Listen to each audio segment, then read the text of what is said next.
എന്നാലേ വി.ഡി. സതീശൻ ഇതൊക്കെ ചെയ്തതിന് വേണ്ടി നന്ദിയാണ്. എല്ലാ ബസ്സിനും വേണമെന്ന് ആഗ്രഹം ഉണ്ടായിരുന്നല്ലേ? എല്ലാ ബസ്സിനും കിട്ടൂല, അതായത് പറ്റൂല. ഇപ്പോഴത്തെ ഗവൺമെന്റ് അത് പറ്റൂല. അതുകൊണ്ട് അത് യാഥാർത്ഥ്യം മനസ്സിലാക്കി ചെയ്തതിന് നന്ദി, വളരെ നന്ദി. ഇത്രയും ചെയ്തല്ലോ, പക്ഷെ വാക്ക് പാലിച്ചല്ലോ. ആ വാക്കിൽ നമ്മൾ നന്ദി പറയുന്നു. സാക്ഷരത നേടിയപ്പോ ജനങ്ങൾക്ക് വിവരം വന്നല്ലോ. അതുകൊണ്ടാണോ ഇത്തവണ അവർ നമുക്ക് വോട്ട് ചെയ്യാത്തത് എന്നാണ് എന്റെ സംശയം. അത് ശരിയാ, ജനങ്ങൾക്ക് നല്ല ബുദ്ധി വന്നാ പിന്നെ അവരെല്ലാ പാർട്ടിക്കാരെയും കല്ലെറിഞ്ഞ് കൊല്ലാനാണ്. നമ്മുടെ UDF സർക്കാരിന്റെ നല്ലൊരു പദ്ധതിയാണ് ഇന്ദിരാ ഗ്യാരണ്ടി. എല്ലാ സ്ത്രീകൾക്കും സൗജന്യമായി യാത്ര ചെയ്യാം. അതായത് നമ്മൾ പല പ്രശ്നങ്ങളും അഭിമുഖീകരിക്കുന്നുണ്ട് സ്ത്രീകൾ. അപ്പോൾ നമുക്ക് പെട്ടെന്നൊരു സാഹചര്യം, നമ്മുടെ കയ്യിൽ പൈസ ഇല്ലാത്തൊരു സാഹചര്യം വന്നാൽ നമുക്കൊരു ബസ്സിൽ കയറി ഒരു യാത്ര ചെയ്യാം.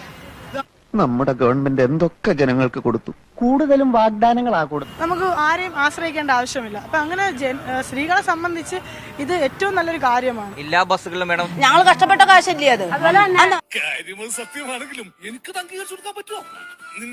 ആഗ്രഹം ഉണ്ടായിരുന്നോ? എല്ലാ ബസ്സുകളിലും നമ്മൾ ഘട്ടം ഘട്ടമായി കൊടുക്കാൻ തന്നെയാണ് UDF സർക്കാർ തീരുമാനിച്ചിരിക്കുന്നത്. ആദ്യത്തെ ഒരു ഘട്ടം എന്ന രീതിയിലാണ് ഓർഡിനറിയിൽ കൊടുക്കാൻ തീരുമാനിച്ചിരിക്കുന്നത്. അപ്പൊ എന്തായാലും സ്ത്രീകളെ സംബന്ധിച്ച് നമുക്ക് കിട്ടിയ ഏറ്റവും വലിയൊരു അനുഗ്രഹമായിട്ടാണ് കാണുന്നത്.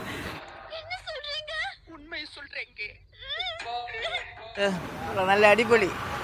എന്നാലേ വി.ഡി. സതീശൻ ഇതൊക്കെ ചെയ്തതിന് വേണ്ടി നന്ദിയാണ്. എല്ലാ ബസ്സിനും വേണമെന്ന് ആഗ്രഹം ഉണ്ടായിരുന്നല്ലേ? എല്ലാ ബസ്സിനും കിട്ടൂല, അതായത് പറ്റൂല. ഇപ്പോഴത്തെ ഗവൺമെന്റ് അത് പറ്റൂല. നീ തീർന്നു. ഇത്ര അഹങ്കാരം പാടില്ലടാ. നീ തീർന്നു.